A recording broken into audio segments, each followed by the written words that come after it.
श्रुतियज्ञविभूषिताय गौरीसुताय गणनाथ नमो नमस्ते।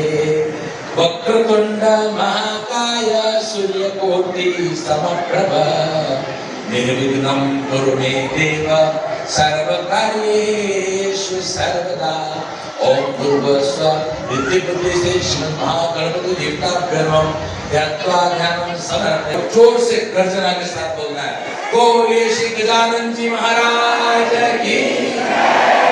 गणपति बाप्पा, गणपति बाप्पा, गणपति बाप्पा। जयकारा लगाते जाएंगे और बीच में दो भी फटाफट आपके पास आ रहे हैं ना। कितनी बढ़िया देखो सेवादारी की व्यवस्था है। आश्रम वाले भाई भी और जो घर में रहते हैं मोहित भाई वगैरह को भी कितना बढ़िया सेवा कर रहे हैं। माला इकट्ठी करके नीचे